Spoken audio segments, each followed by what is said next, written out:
Bismillahirrahmanirrahim. Assalamualaikum warahmatullahi wabarakatuh.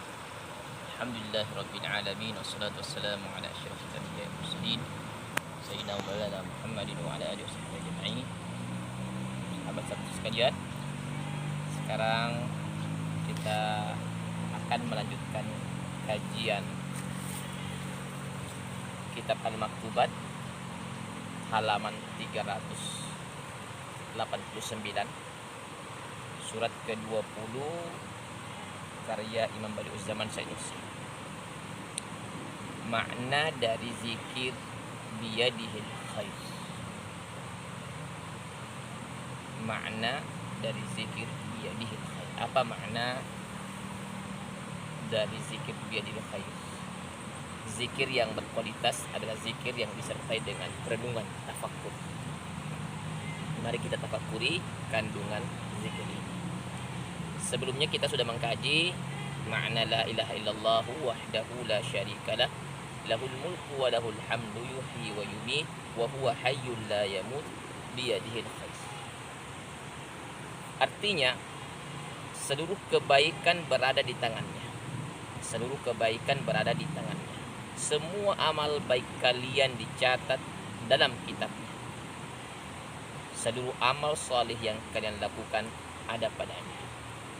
Kiraman katibin ya'lamuna ma taf'alun. Firman Allah Azza wa Jalla, ada malaikat mulia yang senantiasa mencatat. Katibin senantiasa mencatat setiap gerak langkah kita, tutur kata kita, semua zikir, sujud, ruku kita, tilawah ya, Quran yang kita baca, semuanya dicatat oleh malaikat. Frasa di atas biyadihil khair menyeru jin dan manusia memberikan kabar gembira kepada mereka serta menghembuskan harapan dan kerinduan.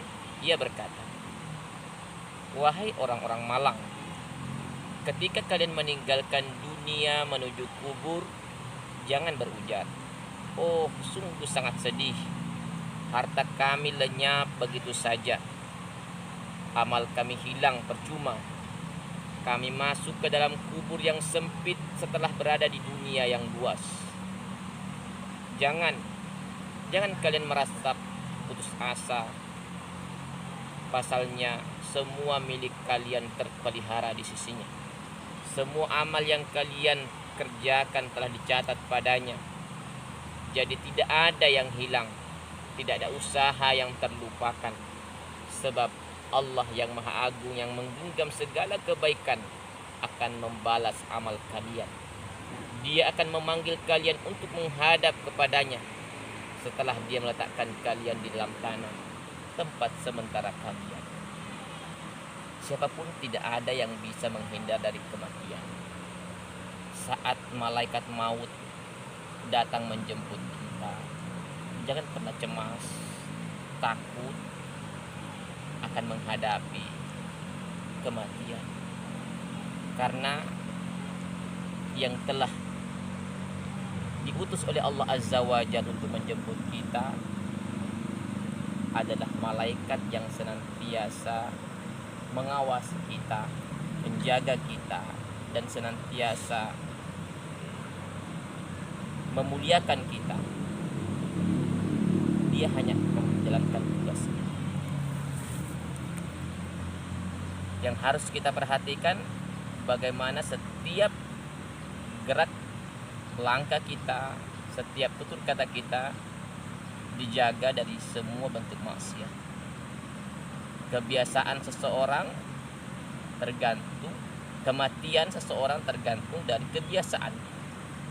Almar'u yamutu ala ma ya'ishu alaihi. Jadi bagaimana kebiasaan dia. Kalau kita ingin menghadapi malaikat maut dalam keadaan sujud, menghadap kepada Allah dalam keadaan ruku, perbanyak sujudnya, perbanyak.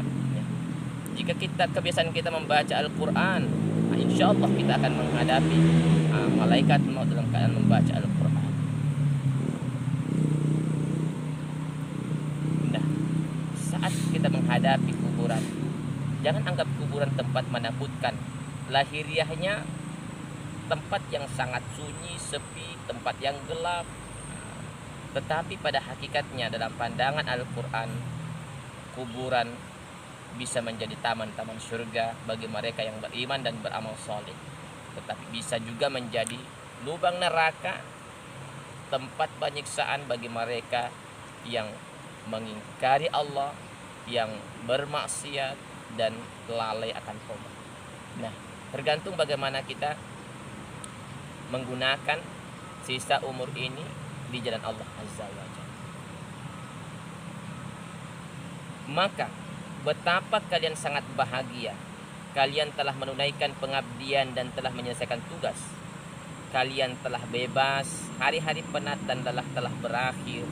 Sekarang kalian berjalan untuk mendapatkan upah dan menerima keuntungan. Jadi saat kita meninggal, pada hakikatnya Allah yang mengundang kita, Allah yang memanggil kita. Yang selama ini kita berdoa, yang selama ini kita bermunajat kepadanya, Dia telah memanggil kita dan ingin memberikan upah dari semua balasan dari semua amal ibadah yang kita lakukan. Di kepenatan, kelelahan, pada saat melaksanakan tugas di waktu kita hidup, pada saat kita meninggal, Allah Azza wa Jalla bebaskan semua itu dan kita dipersiapkan upah dan keuntungan yang besar kelak di akhirat. Jadi seharusnya kita menghadapi kematian dengan senyuman, bukan dengan kecemasan.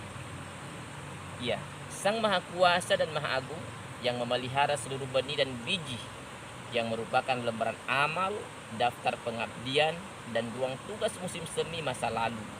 Kemudian Dia menebarkannya di musim semi yang indah saat ini dalam bentuk yang istimewa, sangat berkilau, penuh berkah dan menakjubkan.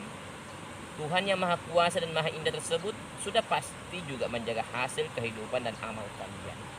Lalu Dia akan memberikan balasan dalam bentuk yang terbaik dan berlipat.